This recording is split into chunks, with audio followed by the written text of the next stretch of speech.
આજકાલ ખાણીપીણીમાં બદલાવ આવવાના કારણે ઘણા બધા લોકો ગેસ, પિત્ત, એસિડિટી, અલ્સર અને અપચા જેવી બીમારીઓથી પીડાય છે. તો આજ ડિમ્પલ્સ ડિસીઝમાં જુદી જુદી 3 વનસ્પતિના પાન અને 6 પ્રકારના બીજના ઉપયોગથી એક તૈયાર કરીશું એવો મુખવાસ કે જેને તમે જમ્યા બાદ દરરોજની 1 થી 2 ચમચી જેટલો ખાશો ને તો તમે ઘણા બધા રોગોથી દૂર રહેશો. તો ચલો આવું માઉથ ફ્રેશનર કે મુખવાસ બનાવવાની શરૂઆત કરીએ. તો જેમના માટે સૌથી પહેલાં હેલ્ધી પહેલું ઇન્ગ્રેડિયન્ટ્સ રહેશે 2 કપ જેટલા સફેદ તલ. સફેદ તલમાં કેલ્શિયમ ખૂબ જ પ્રમાણમાં હોય છે, સાથે એન્ટીઓક્સિડન્ટ પણ ભરપૂર હોય છે, જે વાળ અને સ્કિનને તો ગ્લો કરશે જ, પણ કેન્સર જેવી બીમારીઓને પણ દૂર રાખશે અને પાચન ક્રિયાની સાથે સાથે તમારા હાડકાને પણ લોખંડ જેવા મજબૂત કરશે. સાથે આપણે બીજું ઇન્ગ્રેડિયન્ટ્સ લેશું અને તે છે અડધા કપ જેટલા કાળા તલ. કાળા તલની અંદર પણ ભરપૂર માત્રામાં પ્રોટીન હોય છે, કેલ્શિયમ હોય છે અને ફાઇબર હોય છે, જે આપણા સ્વાસ્થ્યને ખૂબ જ ફાયદા કરે છે, સાથે વાળ અને સ્કિનને પણ ચમકાવે છે. હવે આપણે અહીંયા 1 ચમચી જેટલી હળદર ઉમેરીશું. હળદર છે તે નેચરલી તમારા પૂરા બોડીને ગ્લો કરશે, લોહીને શુદ્ધ કરશે અને તમને કફ અને શરદીથી પણ દૂર રાખશે. સાથે આપણે અડધીથી પોણી ચમચી જેટલું સેંધા નમક ઉમેરીશું. અહીંયા બીપીના પેશન્ટ હોય એટલે કે હાઈ બીપીનો પ્રોબ્લેમ હોય તે લોકો પણ મુખવાસ ખાઈ શકે ને તે હેતુથી મેં અહીંયા સેંધા નમકનો ઉપયોગ કર્યો છે અને એકદમ ઓછા પ્રમાણમાં નમકનો ઉપયોગ કર્યો છે. તો હવે આપણે ઇન્સ્ટન્ટ મુખવાસ તૈયાર કરીએ છીએ ને તો માત્ર અહીંયા જરૂર મુજબ પાણી ઉમેરશું અને મિક્સ કરીશું. પાણી આપણે એટલું જ ઉમેરવાનું છે કે આપણે ઉમેરેલી હળદર અને નમક બંને તલમાં મિક્સ થઈ જાય. તો આપણે લગભગ 5 થી 6 ચમચી જેટલું પાણી ઉમેરી અને આ રીતે બધું જ મિક્સ કરી લીધું છે. હજુ આપણે આને 10-15 મિનિટ ઢાંકીને સાઈડમાં રાખી દેશું ને તો એકદમ સરસ મીઠું ચડી જશે. અને હવે બીજી આપણી હેલ્ધી સામગ્રી છે 1 કપ જેટલી વરિયાળી. વરિયાળીના તો જેટલા કહીએ તેટલા ફાયદા. વરિયાળી આંખો માટે બેસ્ટ છે, પાચન ક્રિયા માટે બેસ્ટ છે, જે લોકોની એસિડિટી અને અલ્સર જેવી બીમારીઓ છે તે લોકો માટે પણ બેસ્ટ છે. તો હવે વરિયાળીમાં અડધી ચમચી જેટલી હળદર અને 1/4 ટીસ્પૂન જેટલું સેંધા નમક ઉમેરીશું અને આ રીતે મિક્સ કરીશું. હવે આપણે અહીંયા 3 થી 4 ચમચી જેટલું પાણી ઉમેરી અને મિક્સ કરીશું, જેથી હળદર મીઠું આપણી વરિયાળીમાં ચડી જાય, મતલબ એકદમ ટેસ્ટફુલ તૈયાર થાય અને કલરફુલ તૈયાર થાય. તો હવે આ રીતે આપણે મિક્સ કરી દીધું અને આને પણ આપણે ઢાંકીને 10 મિનિટ સાઈડમાં રાખી દઈશું. તો આપણી વરિયાળીમાં પણ નમક અને હળદર સરસ મિક્સ થઈ જશે. હવે પછીની આપણી સામગ્રી રહેશે પહેલી વનસ્પતિના પાન અને એ છે નાગરવેલના પાન. આ નાગરવેલના પાન લગભગ 20 થી 22 જેટલા છે અને પેલા સાદા પાણીથી ધોઈ અને એકદમ સરસ સૂકવી લીધા છે. હવે આપણે આ પાનને કટ કરવા માટે કાતરનો ઉપયોગ કરીશું અથવા ચપ્પુનો ઉપયોગ પણ કરી શકો છો, પણ આ રીતે બેન્ડ વાળીને કટ કરશો ને તો ફટાફટ થશે. હવે આ પાંદ છે તે આપણે કટ થઈ ગયા છે, જેને આપણે સાઈડમાં રાખી દઈશું. અને હવે પછીની આપણી સામગ્રી રહેશે બીજી વનસ્પતિના પાન એટલે કે મીઠા લીમડાના પાન. મીઠા લીમડાના પાંદના તો જેટલા કહીએ તેટલા ફાયદાઓ છે. આપણે વઘાર કરવામાં મીઠા લીમડાનો જ માત્ર ઉપયોગ થાય તેવું નથી, પણ મીઠા લીમડાને તો આપણે ઘણી બધી રીતે ઉપયોગમાં લઈ શકીએ છીએ. તો મીઠા લીમડાના પહેલાં તો પાન અલગ કરી લઈએ. મીઠા લીમડાની ખાસ વાત તો એ છે કે ડાયાબિટીસના પેશન્ટ માટે બેસ્ટ છે અને સ્ટ્રેસને દૂર કરવામાં પણ બેસ્ટ છે. કબજિયાતને તો દૂર કરશે જ, પણ તમારી આંખોની રોશની વધારવામાં, વાળ અને સ્કિનને મજબૂત કરવામાં પણ હેલ્પફુલ થાય છે. અને હવે આપણે ચેક કરીએ કે આપણા બંને પ્રકારના તલ એકદમ મીઠું અને હળદરમાં મિક્સ થઈ ગયા છે અને થોડા છૂટા છૂટા થઈ ગયા છે, પાણી બધું શોષાઈ ગયું છે. તે જ રીતે વરિયાળીને ચેક કરીએ ને તો વરિયાળીમાં રહેલું એક્સ્ટ્રા પાણી પણ શોષાઈ ગયું છે અને નમક અને હળદર બંને એકદમ સરસ મિક્સ થઈ ગયા છે આપણી વરિયાળીમાં. તો બંને વસ્તુ પણ અત્યારે સાઈડમાં રાખી દઈશું અને હવે ઇન્સ્ટન્ટ મુખવાસ તૈયાર કરવા માટે આપણે પહેલાં તો મીઠા લીમડાના પાંદને ડ્રાય કરીશું.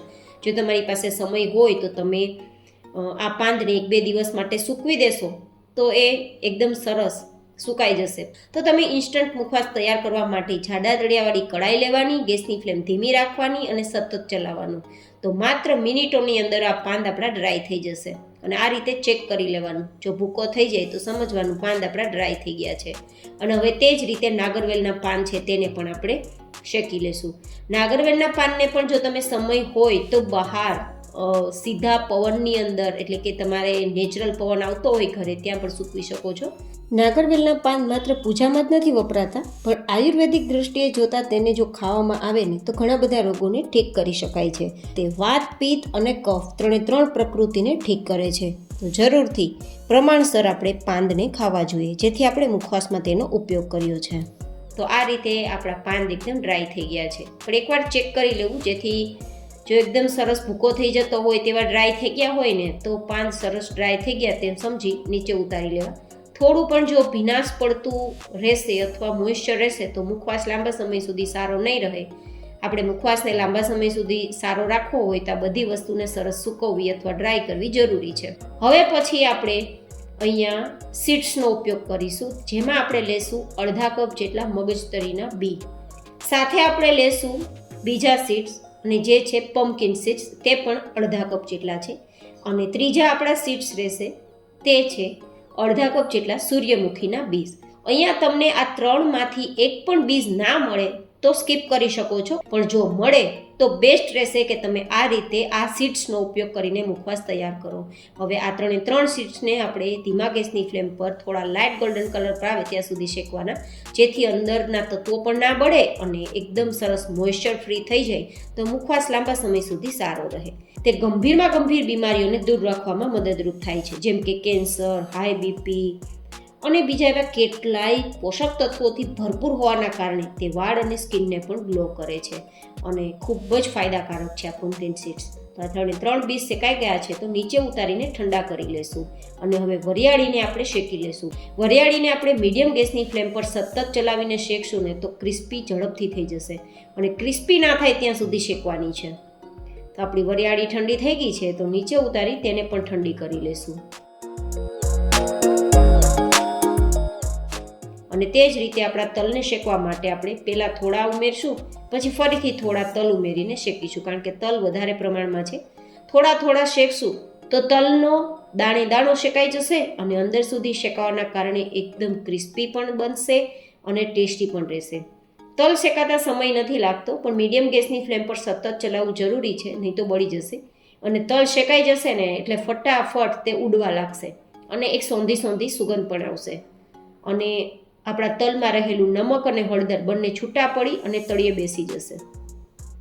જો આટલી મેં તમને નિશાનીઓ આપી છે તલ શેકાઈ ગયા છે કે નહીં તે ચેક કરવા માટે. અને આ રીતે ચમચની મદદથી જોઈએ ને તો નીચેની તરફ તલ એકદમ સરી જશે. તો તલ આપણે શેકાઈ ગયા છે તેને પણ આપણે ઠંડા કરી લેશું. હવે આપણે જેટલી પણ સામગ્રીઓને શેકી છે તે બધી જ ઠંડી થઈ ગયા બાદ આ પ્રોસેસ કરવાની છે.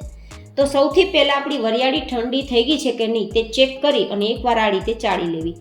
આ રીતે ચાળવાથી આપણી વરિયાળીમાં ઉમેરેલું નમક બધું જ બહાર નીકળી જશે. જો તે જ રીતે તલને પણ ચાળી લેશું તો તલમાં રહેલું વધારાનું નમક નીકળી જશે અને પરિણામે બીપીના લોકો માટે આ મુખવાસ સેફ રહેશે.